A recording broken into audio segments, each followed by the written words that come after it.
여러분 안녕하십니까. 필드 서방전술 저자 김경진입니다. 이번 시간엔 필드 서방전술 3권 3분의 1강 가연 물질을 한번 보도록 하겠습니다. 자, 문제 연소의 사요소에 있어서 연소의 사요소는 가연 물질, 그 다음에 점화원, 산소 공급원, 그 다음에 연쇄 반응이 있어야 되겠죠. 연소의 사요소가 되겠습니다. 자, 그러면은 가연 물질은 뭐 기체, 액체, 고체 형태로 될 수가 있는 것이고 점화원이 있고, 그 다음에 산소 공급은 공기가 있고요. 그 다음에 산화제가 있는 것이죠. 산소를 포함하고 있는 산화제가 있습니다. 그 다음에 조연성 물질이 있다, 이렇게 보시면 될 것 같습니다. 그럼 여기서 중요한 것은 시험에 나올 수 있는 것들은 가연 물질의 구비 조건, 이것이 이제 시험에 나올 수 있는 것입니다. 그래서 가연 물질이 될 수 없는 조건, 이렇게 비교할 수 있는 문제, 가연 물질이 될 수 없는 조건에서도 산소가 결합하지 못하는 것, 또 이미 산소가 결합해 있어서 더 이상 못하는 이런 것들이 이제 시험에 나올 수 있다는 거죠. 자, 그럼 가연 물질의 구비 조건은 뭐냐면, 이건 다시 말하면 불에 잘 탈 수 있느냐, 불에 탈 수가 있느냐, 이것을 물어보는 것이잖아요. 그래서 자, 불에 잘 탈 수 있는 것, 연소가 잘 되기 위한 것, 연소가 잘 되기 위하려면, 잘 되려면 어떻게 해야 되느냐.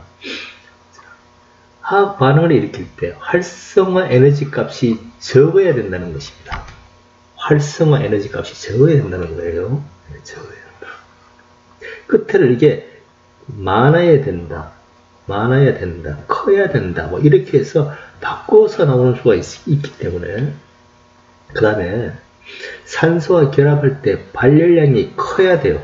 열량이 커야 잘 타죠. 잘 타잖아요. 지금 잘 타는 것을 얘기하는 겁니다. 연소가 잘 되는 것.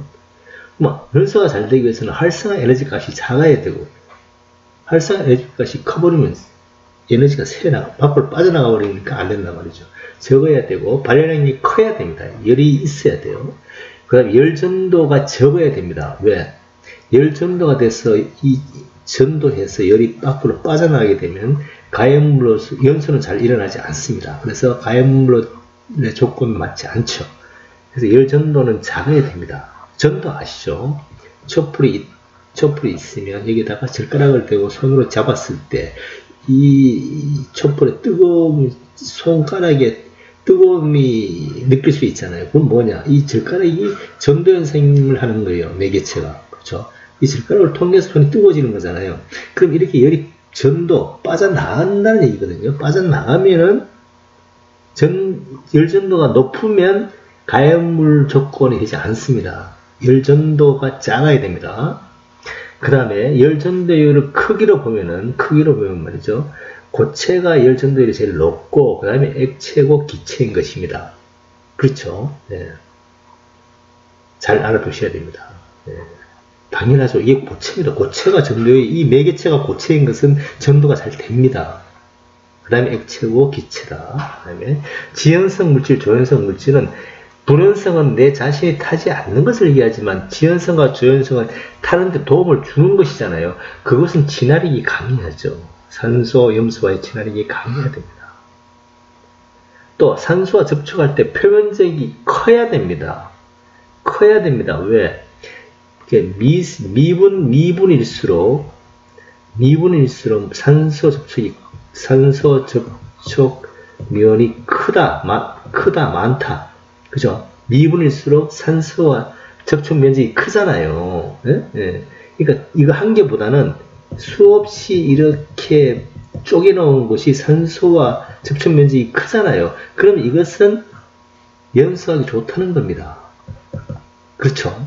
그렇게 이해하시면 되고, 그래서 표면적이 큰 것이 연소가 잘 된다, 가연물 구비 조건이 된다는 거예요. 그러나, 자, 요것은 잘 보셔야 된다. 그러면은, 요 표면적에 대한 것은 기체가 가장 큽니다. 이거하고는 틀려요. 반대예요. 열 전도하고는 반대 현상입니다. 열 전도하고는 반대 현상이에요. 기체, 액체, 고체 순이다. 그렇죠? 네. 자, 이것도 좀 중요합니다. 체크하시고. 자, 이것도 체크하시고. 열 전도율과 표면적에 대해서는 좀 다르다. 그죠? 네. 이렇게 정리를 하셔야 됩니다. 그 다음에 연쇄 반응을 일으킬 수 있는 물질이어야 되겠죠. 계속해서 가연성 가스가 계속 발생을 하고 불이 붙고 또 불이 붙고 또 가연성 가스가 발생하고 또 불이 붙고 계속해서 연쇄 반응이 돼 나야 되는 것이 가연물 구비 조건으로서 좋죠. 왜? 연소가 된다는 거잖아요.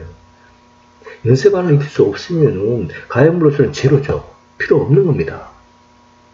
그래서 여기에서 우리가 시험을 본다고 했을 때 적다, 크다 이런 것들을 여러분 주의 깊게 봐야 돼요. 진화력이 강해야 된다, 약해야 된다. 이걸 약하게 할 수도 있고 이걸 크다 할 수도 있고요.